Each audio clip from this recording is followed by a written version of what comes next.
Assalamualaikum warahmatullahi wabarakatuh. Di video pembelajaran sebelumnya, kita sudah membahas tentang DNA dan kromosom. Kemudian di video ini kita akan melanjutkan materi tentang pewarisan sifat, yaitu mengenai hukum pewarisan sifat. Hukum pewarisan sifat pertama kali itu diperkenalkan oleh Gregor Mendel, di mana Gregor Mendel ini nantinya akan dikenal sebagai bapak genetika. Gregor Mendel pertama kali memperkenalkan atau menemukan hukum pewarisan sifat yang nantinya disebut dengan hukum Mendel. Pertama kali Gregor Mendel ini melakukan penelitian yaitu pada kacang ercis atau biasa kita kenal dengan kacang polong. Kenapa Mendel memilih kacang polong? Karena yang pertama memiliki banyak sifat yang beda. Jadi kacang ercis itu ada yang berbiji bulat, berbiji kisut, terus bunganya ada yang berwarna merah, ada yang berwarna kuning, banyak sifat-sifat yang berbeda. Akhirnya itulah salah satu alasan kenapa Mendel memilih kacang ercis. Kemudian alasan yang kedua, waktu pembuahannya sebentar, dan yang ketiga mudah dibudidaya. Jadi pertama kali Mendel melakukan penelitian yaitu pada kacang ercis yang nantinya akan melahirkan hukum Mendel. Nah, hukum Mendel ini ada dua. Yang pertama, hukum Mendel yang pertama atau hukum Mendel 1 disebut dengan segregasi atau kata lainnya pemisahan. Sedangkan hukum Mendel 2 disebut dengan asortasi atau penggabungan.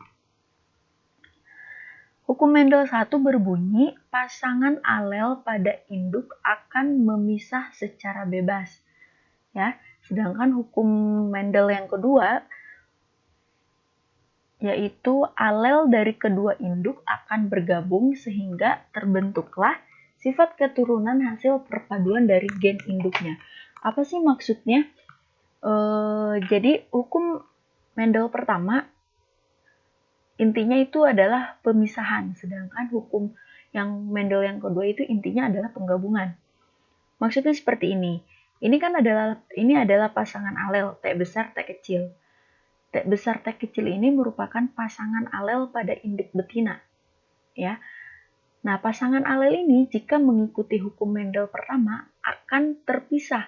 Yang awalnya T besar T kecil ini bergabung, kemudian terpisah menjadi ini T besar dan ini T kecil.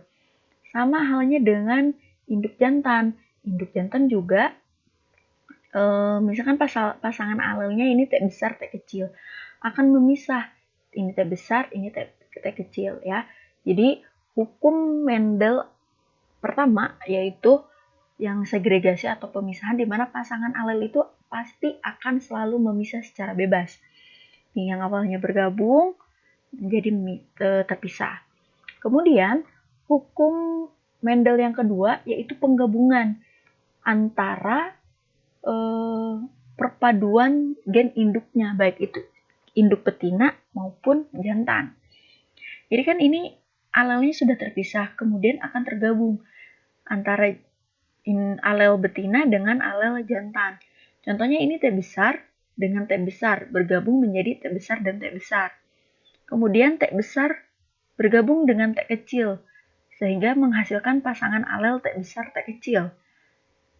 Ini alelnya gennya T kecil, bergabung dengan T besar menjadi T besar T kecil. Kemudian ini T kecil bergabung dengan T kecil, hasilnya adalah T kecil T kecil. Jadi disinilah penerapan hukum Mendel, baik itu hukum Mendel yang pertama maupun hukum Mendel yang kedua, di mana pasangan alelnya akan memisah, kemudian nanti akan bergabung kembali. Sebelum kita mempelajari persilangan atau perkawinan dengan menerapkan hukum Mendel yang tadi, ada beberapa istilah yang harus kita pahami terlebih dahulu. Yang pertama ada parental, atau parental ini disebut dengan induk. Parental biasanya disimbolkan dengan huruf P besar. Yang kedua ada filial. Filial itu keturunan. Ada disimbolkan dengan F. Kalau keturunan pertama berarti disimbolkan dengan F1. Keturunan kedua disimbolkan dengan F2. Filial ini, kalau filial pertama itu bukan berarti misalkan kakak kamu F1, kamu F2, terus adik kamu F3. Bukan itu ya. Tapi misalkan orang tua kalian itu P induknya, kemudian menghasilkan anak-anak yaitu kakak kamu dan adik-adik kamu. Nah, itu merupakan F1 atau keturunan pertama. Kemudian nanti kamu akan menikah, kemudian memiliki anak. Nah, itu disebut dengan F2 atau keturunannya. Jadi bisa dibilang induk itu cucunya, induk itu kakeknya, F1 itu anaknya, dan F2 itu cucunya.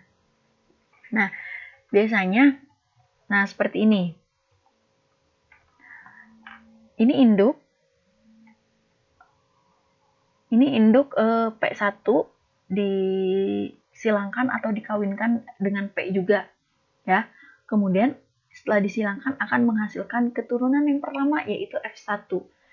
Kemudian F1 ini nanti akan disilangkan lagi dengan F1, maka menghasilkan keturunan F2 atau filial yang kedua. Jadi diibaratkan ini kakek nenek kamu, ini orang tua kamu, dan ini adalah kamu dan kakak-kakaknya. Jadi ini ini nenek, anak, dan cucu. Yang ketiga ada fenotip. Fenotip itu sifat yang tampak atau yang dapat diamati. Contohnya mawar merah, rambut keriting, mata sipit, dan apel manis. Jadi merah, keriting, sipit, dan manis merupakan fenotip. Jadi sifat yang tampak yang bisa diamati. Sedangkan kalau mawar, terus rambut, mata, dan apel itu merupakan subjeknya. Tapi sifatnya seperti warna merah, bunga, misalkan mawar merah, mawar kuning, mawar biru, itu fenotipnya. Terus rambut ada keriting, ada lurus, nah itu juga fenotipnya. Mata sipit, mata belo, itu juga fenotipnya. Apel manis, apel pahit, apel asam, itu juga fenotipnya. Yang kedua ada genotip. Genotip itu sifat yang tidak tampak, ya, dilambangkan dengan menggunakan huruf. Contohnya mawar merah, ya, merah dilambangkan dengan huruf M besar. Kemudian misalnya badannya tinggi, maka tinggi ini disimbolkan dengan T besar, T kecil. Kenapa kok harus ada ketentuannya nggak? Kenapa harus menggunakan huruf M? Biasanya diambil dari kata huruf yang pertama. Misalkan ini merah, huruf yang pertamanya M, berarti menggunakan kata M. Kemudian tinggi, huruf pertamanya T, kemudian menggunakan jadi T besar kecil.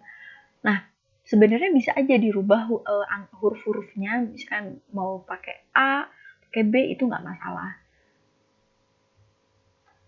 Kemudian ada dominan. Dominan ini merupakan sifat yang menutupi sifat yang lain. Dominan ini biasanya sifat yang lebih kuat, disimbolkan dengan huruf besar.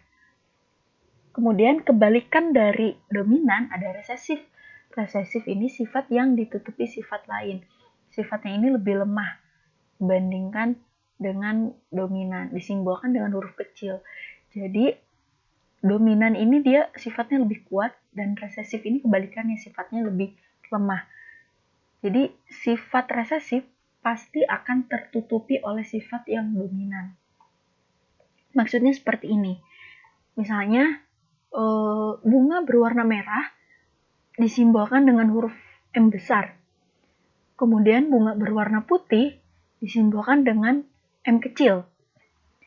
M besar menandakan sifatnya dominan, ya. Disimbolkan huruf besar. Berarti M besar berarti sifatnya dominan. Sedangkan ini M kecil sifatnya resesif. Jadi kenapa kok Ibu tadi bilang kan kalau kenapa ini putih tapi simbolnya M kecil? Ini adalah berlawanan, ya. Jadi misalkan merah lawannya putih. Kalau merah M besar, berarti putihnya M kecil. Kayak misalkan tinggi dengan pendek. T-nya untuk tingginya menggunakan T besar, sedangkan pendeknya menggunakan T kecil. Tidak boleh menggunakan P, tapi harus sama. Ya, yang membedakan hanya huruf besar atau kecilnya aja. Nah, karena ini merah simbolnya huruf besar, menandakan kalau merah itu mempunyai sifat yang dominan atau sifat yang lebih kuat. Sedangkan putih dilambangkan dengan huruf M kecil, menandakan bahwa putih ini sifatnya lemah atau resesif. Jadi ketika digabungkan M besar dengan M kecil, nah ketika pasangan alelnya M besar, maka akan menghasilkan bunga berwarna merah. Sedangkan ketika alelnya M besar, M kecil, pasangannya menjadi merah. Bunganya menjadi merah. Kenapa merah? Karena M kecil ini sifatnya resesif, akan tertutupi oleh M besar. Jadi yang putih ini, M kecil kan menandakan putih ya. Jadi M kecil ini akan tertutupi oleh M besar atau sifatnya tertutupi oleh merah. Kemudian pasangan alel yang ketiga ada M kecil, M kecil. Karena ini sama-sama resesif, maka hasilnya akan berwarna putih. Seperti itu ya. Kemudian ada intermediate. Intermediate ini merupakan sifat suatu gen yang berbeda dari induknya. Contoh, bunga berwarna merah, simbolnya M besar, kemudian putih, M kecil. Ketika M besar akan menghasilkan merah, M besar M kecil akan menghasilkan warna pink, sifat yang berbeda dari induknya, bukan merah ataupun pink. Sedangkan M kecil dengan M kecil akan menghasilkan putih. Biasanya pada persilangan intermediate nanti ada keterangannya bahwa persilangan itu intermediate dan akan menghasilkan sifat yang baru, yang berbeda dengan induknya. Kemudian alel. Alel itu merupakan anggota dari pasangan gen yang mengatur bagian sifat yang sama. Alel dari M manis, maka alel dari M besar manis, maka alel dari M kecil adalah asam. Kebalikannya. Kemudian alel dari P putih dan alel dari P kecil adalah hitam. Oh ya, untuk menyebutkan pasangan alel harus disebutkan ya M besar, M kecilnya. Misalkan ini M besar, M kecil, bukan MM, tapi disebutkan ini M besar, ini M kecil. Kemudian ada homozigot. Homozigot ini adalah pasangan alel sejenis atau sama. Contohnya A besar, A kecil, A kecil. Ini sejenis atau sama. Sedangkan heterozigot adalah pasangan alel yang tidak sejenis. Contohnya A besar, A kecil, X besar, X kecil. Nah, sekarang kita masuk ke jenis persilangan. Ada monohibrid dan dihibrid. Monohibrid adalah persilangan dengan satu sifat yang beda. Sedangkan dihibrid adalah persilangan dengan dua sifat yang berbeda. Misalnya kamu punya buah mangga manis, disilangkan dengan pohon mangga tetangga kamu yang sifatnya asam. Nah, ini sama-sama memiliki satu sifat yang berbeda, manis dan asam. Ya. Selanjutnya dihibrid. Dihibrid persilangan dengan sifat yang berbeda, dengan dua sifat yang berbeda. Misalnya kamu punya pohon mangga yang buahnya besar dan manis. Kemudian disilangkan dengan pohon mangga tetangga kamu yang sifat buahnya kecil dan asam. Ini kan punya dua sifat yang beda ya. Kamu punya buah mangga yang besar dan manis. Besar dan manis itu berarti kan dua sifat yang beda. Tetangga kamu juga sama, punya buah yang sifatnya kecil dan asam. Nah, ini juga sifatnya berbeda, dua sifat yang berbeda.